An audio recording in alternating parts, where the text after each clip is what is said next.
We are not going to make a comment about how red my face is. I just got done cleaning the girls' paddock and stalls. Now, what we're going to talk about today is head shy. Because, come on, let us unlatch. Kamani is head shy, and we're going to talk about why. First, can we admire the sunset behind her? And Abby being a good girl. Right, so hopefully this head shy issue will go away soon. She's been kind of on the back burner, and I've been working Avalon more this summer to get more miles under her. But now that I have them at a barn a couple miles from our house, she is getting handled daily. Yeah, I got phone. And so they're both once a day get tied while I clean stalls so that they're out of the way. And it's also good to make them go back and have to be patient, especially when they've had a whole summer off. So the reason she is head shy, and then I'll show you how I'm going to work with it every day. The reason she is head shy is everybody who owns horses probably knows the cockabur bushes.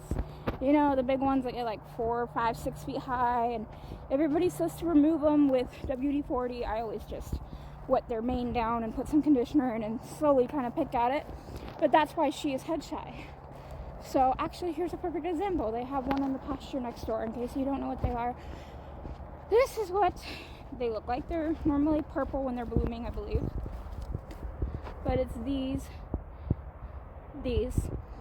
So you might be wondering, how does cockaburs getting in her mane and tail make her head shy? Let me get her tied up and we'll talk about it. Okay, so the reason the cockabur brush made her head shy is because she gets them in her ear hair. And even though I have tried to be like super, see, she's already moving her head away.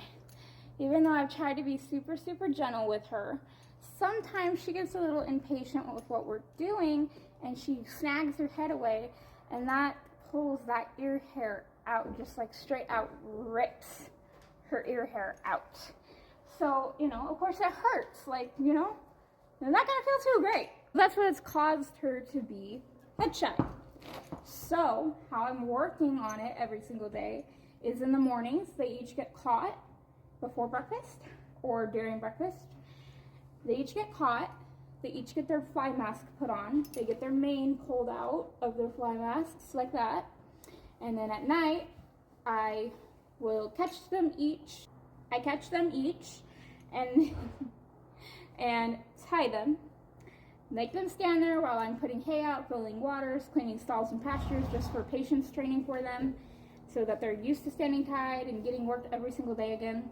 And then, like now, it's getting cooler because it's almost winter. It's September, we're going into winter.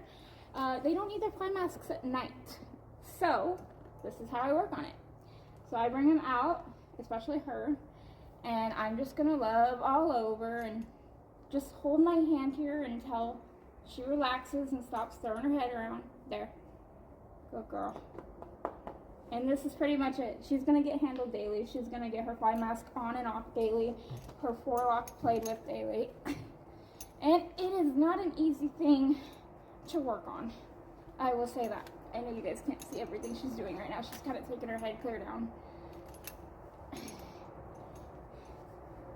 And I'm just gonna wait till she calms down. There. I just want her, it's okay if she doesn't like it. If you guys can hear her doing her little, she kind of grunts. She's irritated with it. She's like, don't touch me. I'm afraid you're gonna rip out my ear hair. Yes, you're afraid of going about your ear hair? Never on purpose, mama. So this is how we're gonna get through this. Is every day, we're just gonna do a few minutes of, I'm gonna play with your ears. Good, that was way better. And when you don't freak out, we'll stop. So I only do it a few times. I'm not gonna sit here and spend hours on it and annoy her, and I'm just gonna play with her ears. I'm gonna watch her lip here. She doesn't nip, but she kind of sticks her lip out like she's threatening to. So I do watch that. She never has really. See right there, she even thought I was gonna get her ear. Good, that was a good reaction. She kind of moved a little bit, but it was way better than her diving her head down and slamming it into my leg. So now, I'm gonna unhook her halter, take off her halter. Now we're in an enclosed alleyway in a barn, so she takes off or gets loose. Both gates are shut. I'm gonna unzip her fly mask, and I'm just gonna, there, she already knows, good girl. Now you guys can't really see, but I'm gonna take off her fly mask. There, she moved her head to the side a little bit, but that's okay with me. I'd rather her do that than throwing her head around and bobbing my leg with her head. And so that is kind of why she is head shy and how we're going to work on it.